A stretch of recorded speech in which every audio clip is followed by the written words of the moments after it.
It is 9:01, so we're a minute late. Committee members, if you take your seats. We're going to have a couple of different things today we want to work on. Also, compliments of one of our members whose phone went off. We have these. I'm going to pass a box in each direction, and you may take as you choose. And if we have some left over, we'll share them with staff. So take one, and I need to give a commercial. We want to thank Hazel Hill and Representative Miller. Representative Miller, go ahead. Thank you, Mr. Chairman. I brought some business cards with me. There's a very important day coming up on February 14th.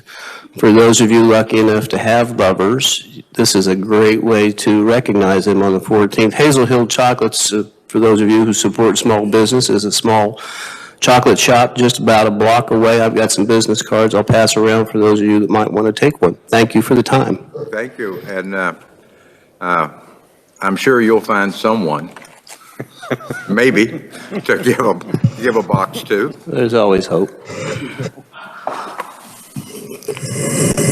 Anyways, we'll start as we always start, from committee members first. Bill introductions. Bill introductions from committee members. Seeing no bill introductions from committee members, I will look to the audience. Bill introductions. Any bill introductions from the audience? Seeing none, then I will close bill introductions. Committee, we've got an overview by our distinguished Director of Alcohol Beverage Control Division. That's one of the areas that the committee handles is alcohol.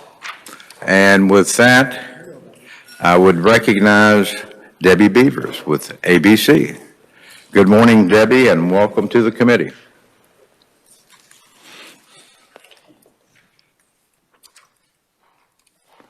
Good morning, Mr. Chairman, members of the committee. My name is Debbie Beavers, and I'm the Director of Alcoholic Beverage Control Division. Today, I have provided you with a comprehensive report of our division and services and highlights, and you'll be happy to know that I am not going to go over the entire report with you. I do want to hit some highlights of the report with you. First of all, it is the ABC's mission to promote, serve, and protect the health, safety, and welfare of Kansans by regulating liquor industry, enforcing liquor laws, and other laws of the Kansas Department of Revenue. The ABC division has strived over the last several years to place an emphasis on helping our licensees be compliant with liquor laws and be successful. We also strive to improve our efficiencies and services for the licensees, and some of the ways we do that are through education. We educate liquor licensees when they get a new license.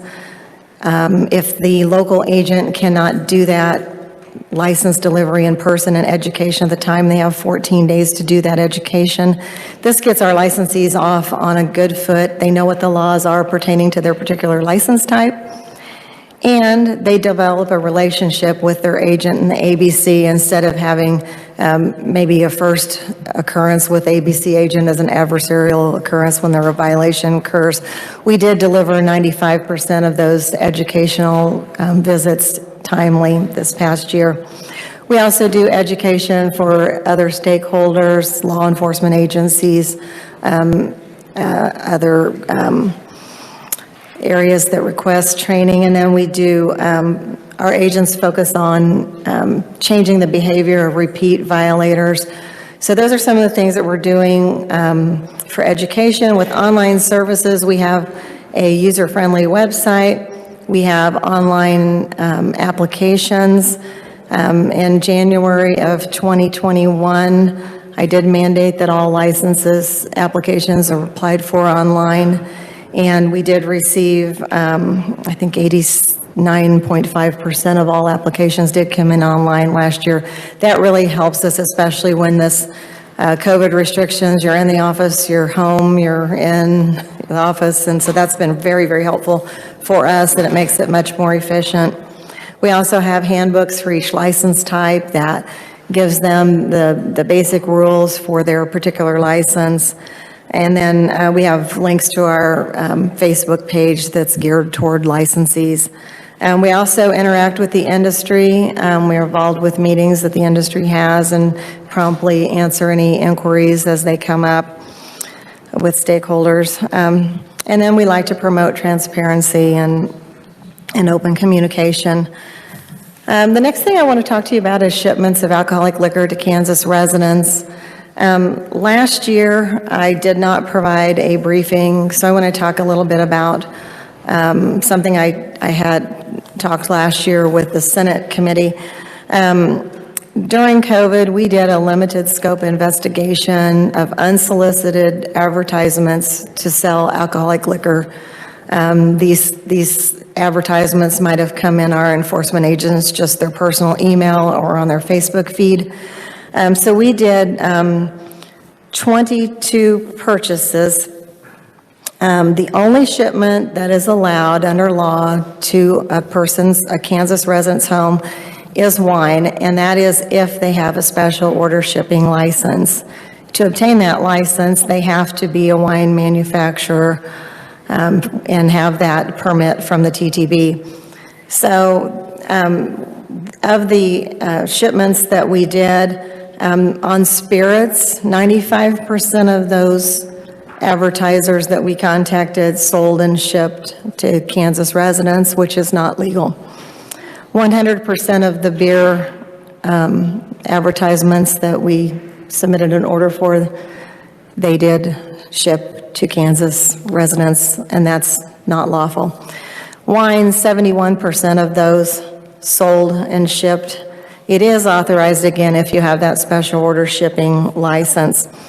On those shipments, 2 orders that were clearly marked as containing alcohol and requiring a signature of a 21-year-old were delivered to an 18-year-old, and that was an underage cooperating individual. She offered her driver's license to the driver, and he declined to look at her license. We did issue a criminal citation to the driver on that one. We had a box of liquor that was not marked, and these unlawful shippers typically do not mark it. It was delivered to a 7-year-old. So it's a known problem. Kansas is not the only state. When I attend the National Conference of State Liquor Administrators, every state is having this issue.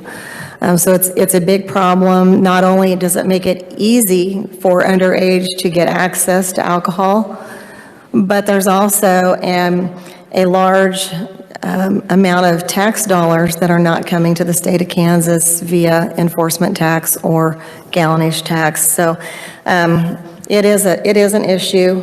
This past year, 212,483 shipments of wine were reported in calendar year 2021. That's about 14,000 more shipments than there were in 2020.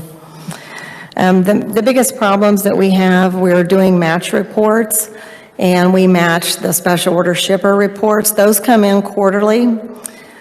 Common carrier reports and fulfillment house reports come in monthly, so we have to wait 3 months in order to do match reports.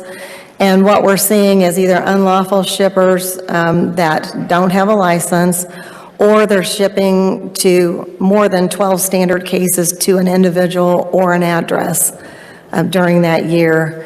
When we identify those cases, the agent does the investigation as we do those match reports in the office, and the agent then does the investigation and if warranted, recommends a citation for that. 2021 legislative changes. House Bill 2137 was, I like to call, a mega bill. There were many parts of liquor laws that were changed and updated during that. That bill was effective on publication in the Register, and that was a daunting task, and I I'm compelled to let you know that we did not meet that deadline for the massive amount of changes in every area. We did the highest priorities first, but it was 2 or 3 months worth of work to get that implemented, so you're aware of that. In our organizational chart, we have 43 positions when we're fully staffed. Currently, we have 10 vacancies, or 26% of our positions are vacant, and we're not any different than any other agency or business. It's just that when we're a small agency, it hits us kind of hard. But we have 4 different work groups. We have administration, licensing, enforcement, and then legal. In our licensing unit, we're vacant 2 positions. And enforcement, we're vacant 7 positions and 1 in legal. And then we have a part-time position we're trying to fill to help us get some of those administrative tasks completed. So our administrative staff does purchasing requests, manages grants, processes mail deposits, things like that. Licensing, we have licensing manager and 10 licensing reps when we're fully staffed. They do issue all licenses, permits, and they collect the gallonage tax. And like I mentioned earlier, 89.5% of all applications were submitted online. And then I have some graphics here for you, but just a snapshot. In early January, we had issued 6,704 licenses and permits. The next page has a breakdown of the license types, and you see the 4-year comparison. We did add a new graph on alcoholic beverage labels. One of the things that we're required to do is register each and every label of alcoholic liquor before it comes into the state of Kansas. So we had 59,564 labels that were active, registered at the beginning of the year. Cereal malt beverage, you know, the cities and counties do issue those licenses and regulate them. They report them to us, and we have a state Cmb stamp that goes on those, and they can sell beer 6% or less. The chart with the off-premise retailer license comparison shows you that in January we had 1,684 Cmb off-premise licenses. That's your grocery stores, gas stations, et cetera. And then we had 726 retail liquor stores. If you look back 4 years, when the change to beer sales came into effect, we are down 22 retail liquor stores, and we're also down 268 Cmb off-premise locations, but it's nearly the same as it was in 2014, so I'm not sure if that's just a little anomaly or what, but that's what our statistics show us.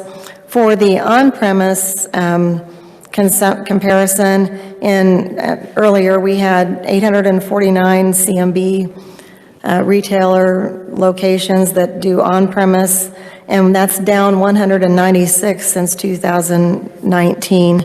And then we have 2,637 on-premise licenses, and that is up 183 since 2019. I also provided for you gallonage tax rates, and then the liquor that is the funds that are collected related to liquor, and you can see that. But if you do note, the beer gallonage tax has gone up since the changes happened in April 1st of 19, and the Cmb gallonage tax has gone down, and that's exactly what we expect with those changes. And we also have the fees, revenues that are collected by the Division of Taxation that are related to liquor taxes.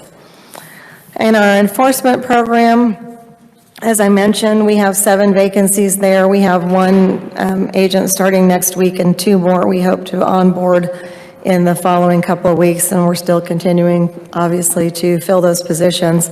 But they do provide the investigative services that we need to ensure that licenses are issued to qualified applicants.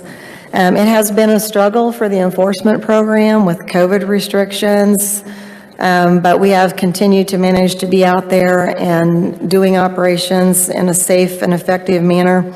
We do education and training, the investigations.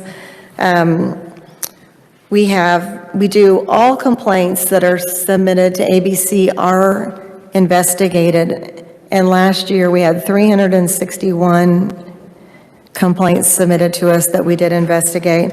And then we enforce the liquor laws. We do routine inspections. We do the underage checks, and also a lot of grant work that we partner with other law enforcement agencies to do that. In fiscal year 21, we did 3,512 inspections, 411 new licensed delivery educations, and 608 others, which includes complaints. The underage compliance sales for liquor was 81% compliant for fiscal year 2021. And then when we went back and did a secondary check for recidivism, they were 88% compliant. We also do the same thing for Cmb locations. We do the compliance checks for underage.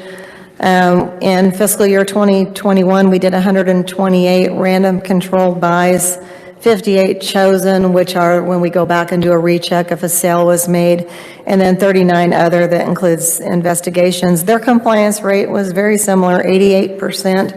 And when we went back and did and then in 2020, the compliance rate was 94%, so it was a bit down this last year. Then our legal unit, we have a legal assistant and an administrative assistant that's vacant right now, and they prep cases for our assistant attorney general to review and decide whether or not they're going to initiate a case for that. And we did 153 liquor tax citations in fiscal year 2021 and 102 administrative for violations of liquor laws.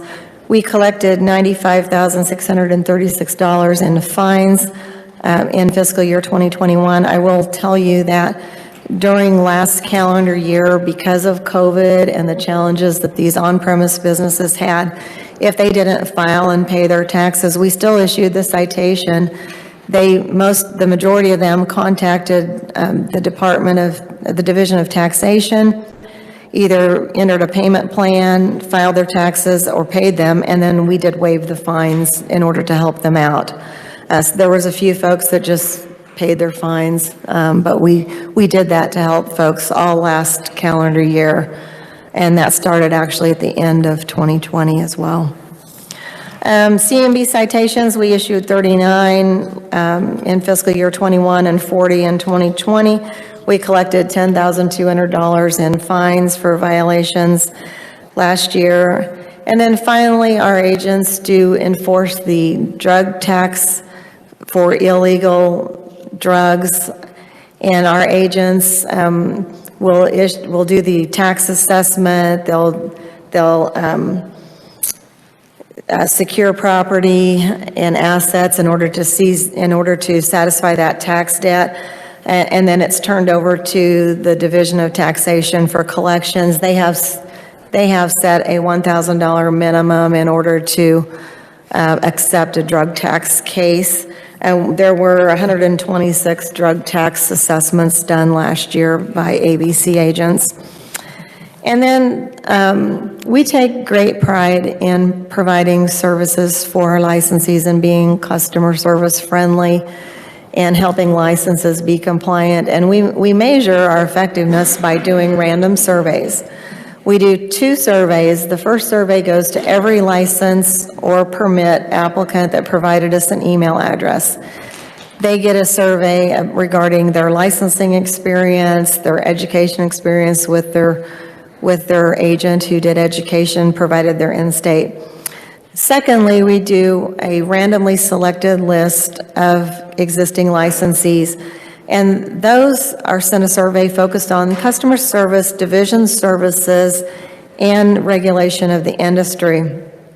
And we sent out in 2021, 3,550 email addresses got these surveys. So we're doing a good sampling for the amount of licenses that we have. And despite the challenges that we've had with COVID and staff shortages, I am so pleased that our overall results for this last calendar year is 96% positive. And so I think that speaks well to our staff that we have and their commitment to excellence. The last thing I'd like to share with you, in June of this year, Kansas ABC is the host state for the National Conference of State Liquor Administrators annual conference, which is going to be held in Overland Park, Kansas. We're really excited about this opportunity. We were supposed to host this conference in 2020 and it got canceled due to COVID, and it brings about 400 people to the conference. We're very excited to show folks across the country a little slice of Kansas. And with that, Mr. Chairman, I'll be happy to stand for any questions that you may have. Thank you, Director. It's always good to have you. I have one question. When you're addressing the unlicensed shippers on spirits, wines, and beer, how do you handle it? You give them a citation. Is that correct? If they're unlicensed, we have no authority. So we issue a cease and desist letter, and then we notify the state. Some of the risks of these unlicensed shippers are the risk of tainted or fake alcohol. One of the investigations we did, we found it was shipped from a storage container in Florida, no federal license, no Florida, Kansas. So we don't have any authority over them because we don't have a license on them, but we are issuing cease and desist letters and notifying their state regulatory agency. And at the federal government, do you know if the federal government's taking any type of action for this, since they have no federal license either? I'm not aware of that because, again, they don't have a federal license either. Okay. I have one other question, and it's not related to your presentation, but the chairman of the judiciary asked me to ask this question, House Judiciary. We presently have in statute where if someone has had a felony conviction, they can only own 5% of a restaurant who has a liquor license. Is that correct? That's my understanding. That is correct. And although in the state of Kansas, we have a mechanism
during COVID, as long as they got back into compliance. Okay. And then the final question I have is, could you explain to me drug tax? I don't quite, I think I understand it, and then I don't think I understand it. Certainly.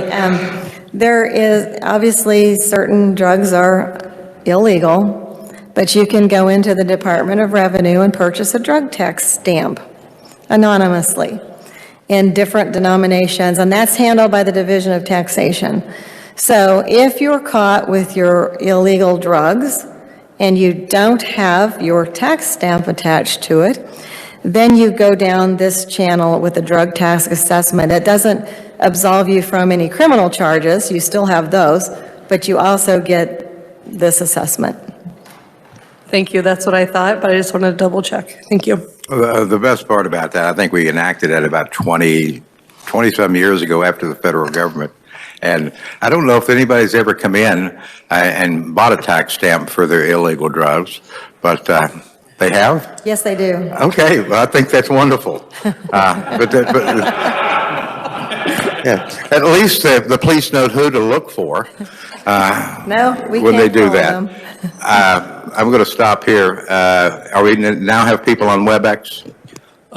No, that wasn't it, Mr. Chair, members of the committee. I think this is more for the public. Cisco had an issue where it crashed for a second. So on YouTube and on Harmony, there was about a minute or two where we weren't able to see anything, but Cisco is up and running for everyone in the public, just to let them know. I appreciate that, and anytime that happens, let us know, and we can put that out to the public. Other questions of the director? Yes, Representative Wagner. Thank you, Mr. Chairman.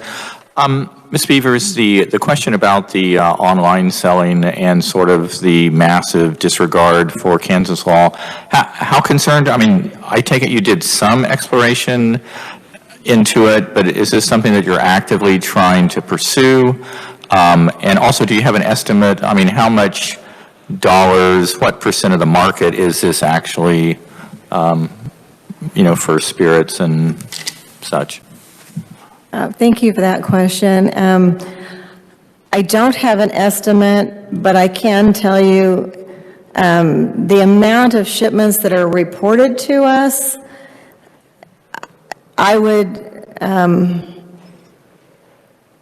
it would be my guess that there's probably nearly that many shipments that are coming in that we don't know.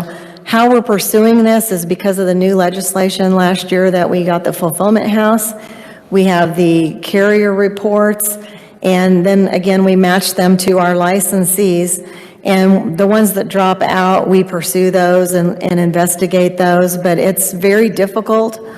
It's a very difficult task to find these people. You could employ many people that do nothing but try to research this all day long, and it's common in all states. It's not just a Kansas problem. It's everywhere. Thank you. Next up is Representative Clayton. Thank you, Mr. Chair. And for the edification of the body, actually, good collectors do have lots of marijuana tax stamps. You can find them in thrift stores every once in a while, so it's a fun thing to have. Now, my question for you is this. First of all, I want to thank you for having your convention in the best city in Kansas, which is Overland Park, so grateful for that.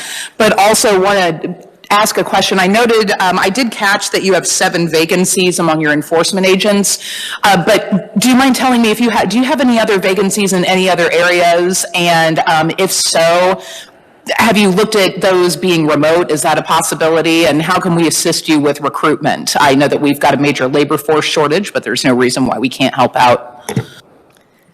Yes, the 7 vacancies, as I mentioned, in the enforcement, we have 1 starting next week. We have 2 more we expect to start in 3 weeks.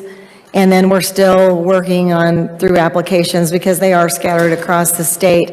In the office, the licensing reps, we had 3 vacancies. We filled 1. We've reposted it twice. We have 1 interview tomorrow from the reposting. It's just very challenging right now. Yes, remote working, once they're trained, all of our staff right now are doing a hybrid schedule. It's 3 days in the office, 2 days at home. So we have that option as well, but it doesn't seem to have helped. And then our vacancy in legal is someone that resigned at the end of the year, and we're kind of looking at the vacancies. We have that vacancy, and we're looking at how we can perhaps redistribute duties in order to make it. So we haven't put that position back out to backfill just yet. But we are working on the hybrid schedule right now. Thank you. And Representative Clayton, that was a question that I was going to ask, so our minds must be in sync this morning, except I was on time. Next up is Representative Howe. Thank you, Mr. Chairman. Thank you, Ms. Beavers, for being here today. Do you have any information about how many counties have authorized Sunday sales before noon? That's a great question. This change in law it's a patchwork out there of cities or counties that have changed the laws. Some report them to us, some do not. And so we have some statistics, but nothing that I would be confident that would be inclusive. So there are a fair number that have done that, but we don't have an inclusive list because we rely on them to send it to us. If possible, I'd be curious to see if you would have a list. I don't know if Kansas Association of Counties or someone else could work with you to get you that list, but thank you. Yep. And I would ask Ms. Beavers, send it to Connie, and then we'll send it to the entire committee. Would that be agreeable? Thank you. Further questions of the director? Yes, Representative Epley. Thank you, Mr. Chair. And just reflecting back on what the Vice Chair was commenting about on page 11 and 12, on the liquor fines, the citations issued, it's pretty impressive that there was apparently a lot of forgiveness, which is fine. That's up to you, Debbie, and I appreciate that. But I wondered if the Enforcement Division being down 7 individuals, if this is also a result of that, if that's part of it. I'm just curious for your comments on that. Thank you. It could somewhat be related to that, but ours would only be on the administrative violations for the enforcement agents. The majority of that differential was on the tax violations, people that didn't file or pay during COVID. Thank you. Further questions? Seeing none, we will see you again. I think we have a number of liquor bills this year, and we look forward to you appearing in front of us. Thank you very much for coming here today. Thank you, Mr. Chairman. Thank you. Committee will make a couple of announcements before I forget them. You know, I have them and then they leave me. The agenda for next week, Connie and I will get that out today, just in case we're not meeting tomorrow. Pay attention to your emails. If the Speaker and the Senate President closes us down tomorrow, then we will not meet. If they don't, and it's limited, then I would suggest that you maybe appear by WebEx. We've just got testimony from the lottery director, and he's already indicated that if it's bad, he's going to appear by WebEx. Since I live really close, I'll probably be here. I'm not sure Connie can make it in, but we'll see. I may have to drive out in my 4-wheel drive and pick her up and bring her in. As you know, I can't do much without her. But that, and we've got hearings on Thursday. We will have hearings 3 days next week. And we'll maybe work in some bills. But just wanted to alert you to that. With that, as to Senate Bill 181, what is the pleasure of the committee? Vice Chair. Thank you, Mr. Chair. I move that we pass out Senate Bill 181 favorably for passage. I have a second from a ranking member, Representative Reese. Discussion, Representative. Thank you, Mr. Chair. I have 2 amendments. The first amendment is one that was sent out to us last week, which is a technical amendment. I don't know if everybody, okay, the revisor will pass those out. Is that the one with the date changes? Yes. Okay, that's the text. The date changes, again, technical in nature. Since the amendment has been explained, is there a second? Representative Reese has seconded the amendment. You may further explain your amendment if you wish. I think it's been explained. It's being handed out, so give everybody a second. These are changing certain dates, years. Okay?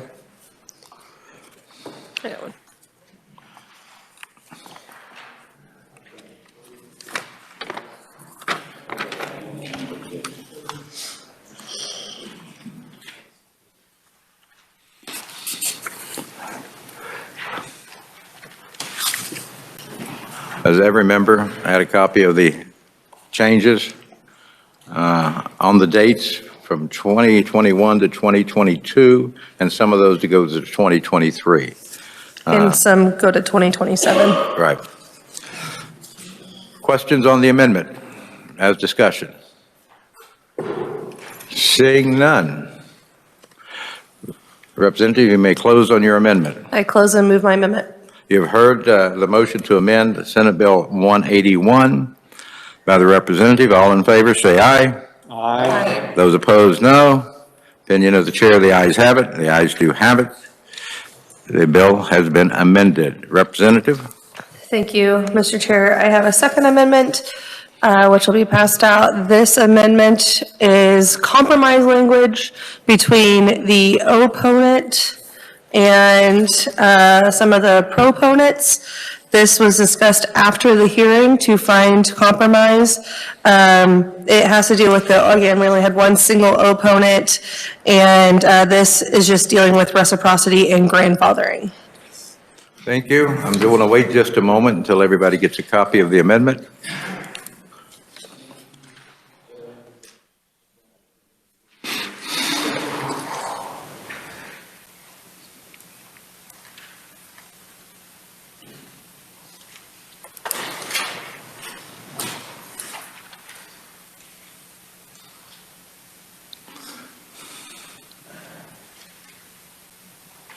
I believe every member has a copy of the amendment. The amendment has been explained. Do you wish to explain further? I think I am good unless the revisor would like to explain if I missed something. Thank you. Mike, would you?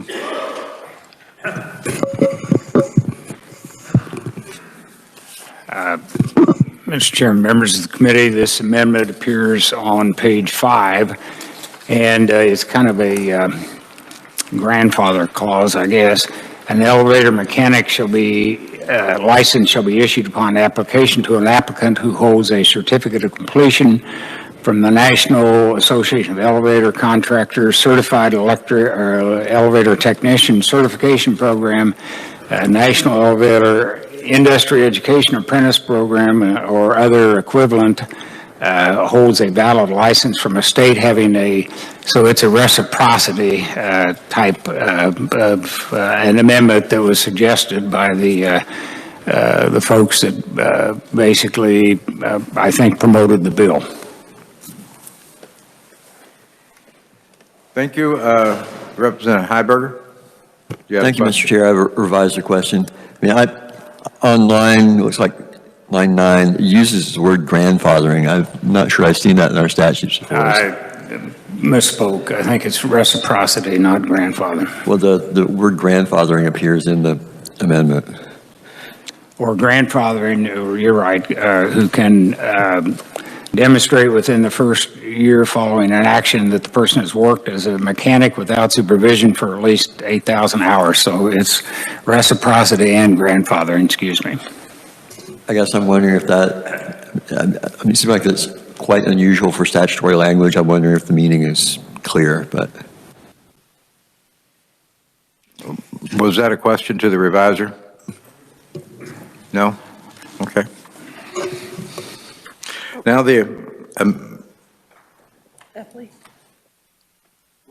I was just going to say, the amendment has been explained. You've got a copy of it. Now I would look for a second. Thank you. I have a second by Representative Reese. Now, further discussion. Go ahead. Representative Epley. Yeah, thank you very much, Mr. Chairman. And again, on those same lines that are brought up earlier, I just, wonder, in the absence of any certification, how we're going to know that they can confirm how many hours they've worked, or, how that's going to be enforced. Is it without a certification, or it's just, it looks like total trust, and I don't know if that's adequate in this situation or not.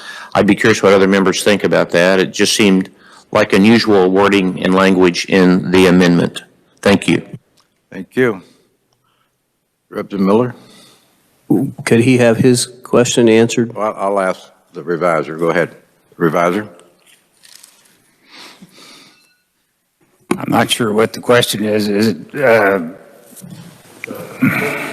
Let me clarify, Mr. Chairman, if I may. I'm just asking, it sounds like in the last 4 lines, there's no certification or ability to document the number of hours. Am I correct in assuming that? It's just trust that occurred?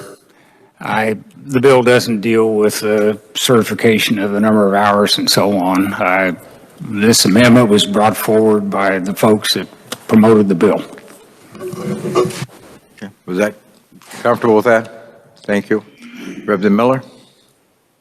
And thank you, Mr. Chairman. Once you achieve this, is it ad infinitum that they never have to get a license? If they've got a license in another state, upon enactment, they're grandfathered in and that's the end of it? Or is there some time that reciprocity expires? I will direct that to the reviser. I think it allows them to be licensed, but the bill does provide for issuance of licenses and so on, and there's a time frame in the bill, so I assume they would be covered by the same time frame. Can you point me to that language? I don't like the word assume in legislation. Page 4, Section 7, it provides licensure on page 5 there, basically 2 years licensure, line 15, page 5.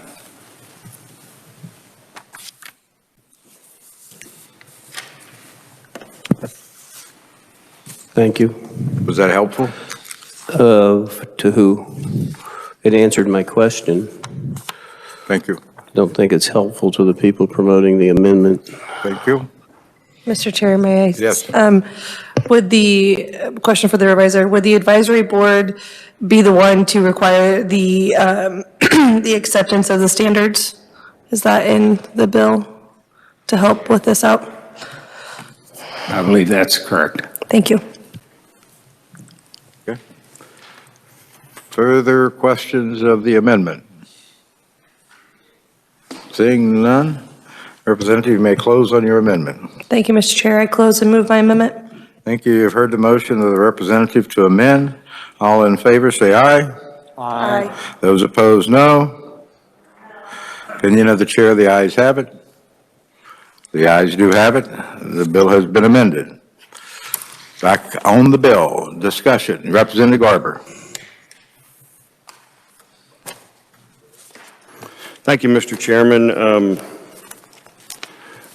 I appreciate the legislative research with the information they gave on the number of accidents and injuries and deaths. Doesn't really give us much conclusion, except that I think this is a bill looking for a problem. I think in Kansas we are doing a very good job. I don't see why we want to expand government. And we also have in Section 2 all these places that are, all these businesses and entities that are exempt. So I have an amendment that exempts all non-for-profit or corporations.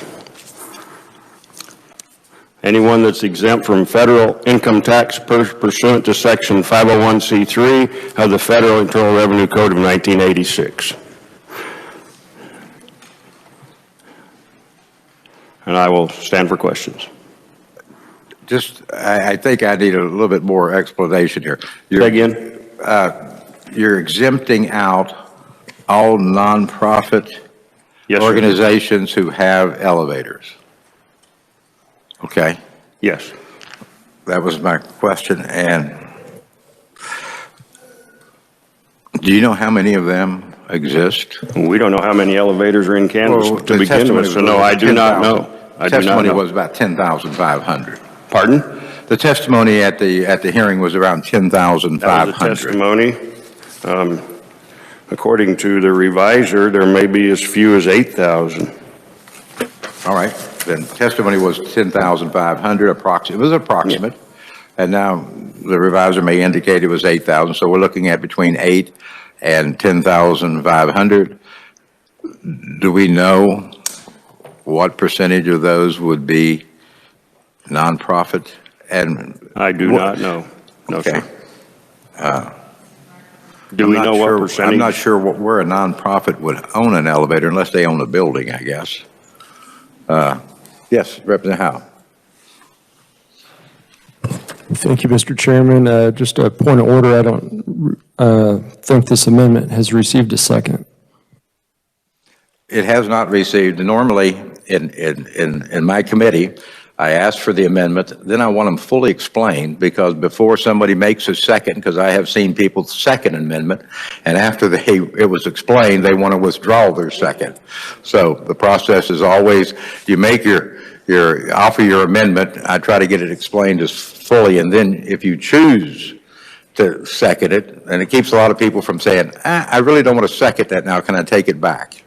So, I just want the amendment fully explained. Do you know of any other, since we're one of only 2 states that don't have a statewide elevator safety act, and I don't know if we track the accidents or not. I'm sure the bad ones we do because we'll read about them in the paper. I just wondered if there was any other states, and my understanding is 48 other states that have elevator safety. Well, What, if you've done research, and help me with this, if there's other states that have exempted out the nonprofits? I have not done research with that. The question would be, with these 48 other states, how many exemptions do they have in there? And I do not know that answer. I agree totally. I don't know that, and that was just a question that come to mind, that how many other 48 other states have it. Don't know if they have any exemptions or not. But anyways, now I think it's been fully explained, and I thank you for that. Is there a second for the amendment?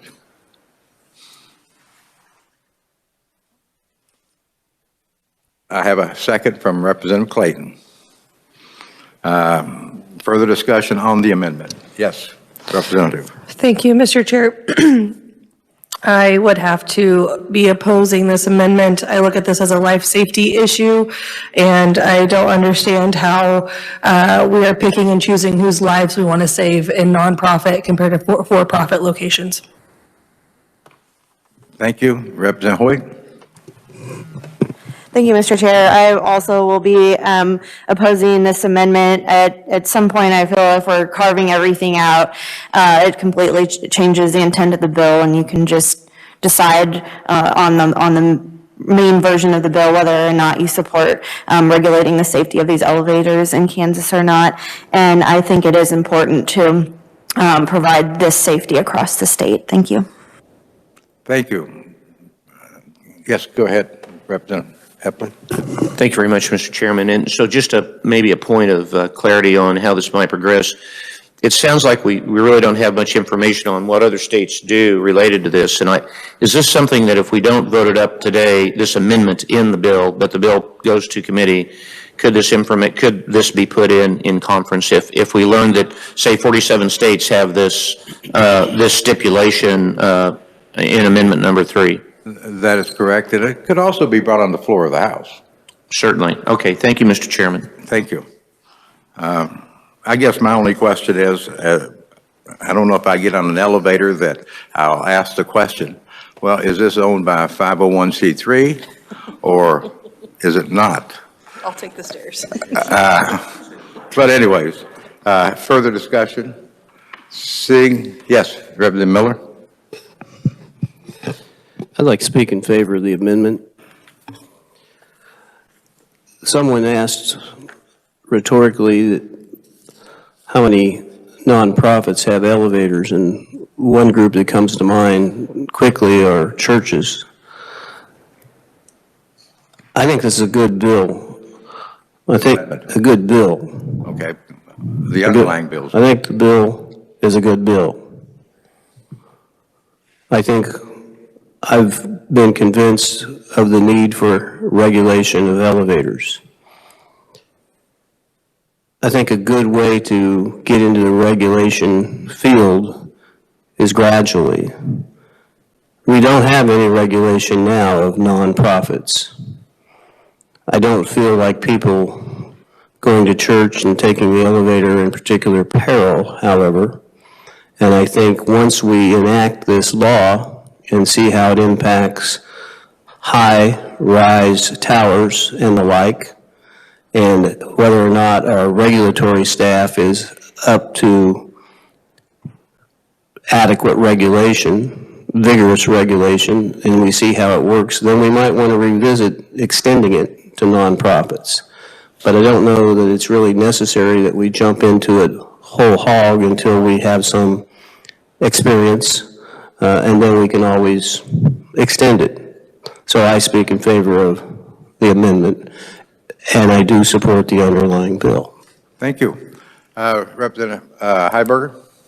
Yes, Mr. Chair. Well, I always hate to disagree with my esteemed colleague from Topeka, but I would point out that not all nonprofits are churches with one-story elevators. There are some really substantial nonprofits in this state who own very large buildings with multi-floor elevators, and I think I don't see a good reason to, if this is necessary to protect the public safety, I don't see a good reason to exempt people in elevators and nonprofits. So.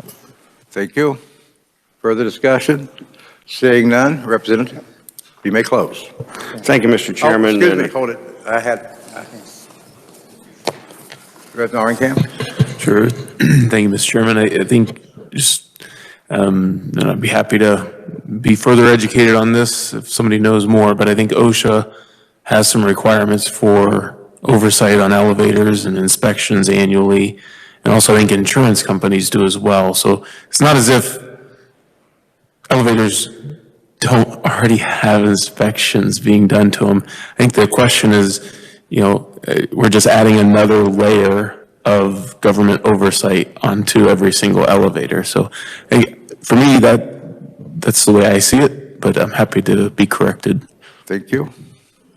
Further discussion? Seeing none, Representative, now you may close on your amendment. Thank you, Mr. Chairman, and I appreciate all the thoughtful input to this amendment and the bill. I agree with my colleague across the table here that this is another layer of government.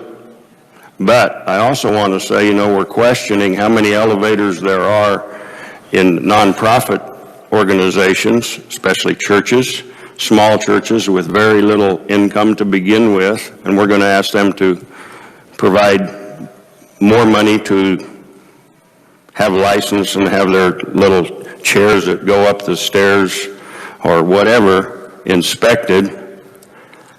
But yet the ones who are exempted, we haven't asked how many of those there are. The fire marshal said he estimates 90% of the elevators in the state of Kansas are already exempted in this bill. So another couple of percent, maybe even the majority of the 10% left is in nonprofits. I don't know.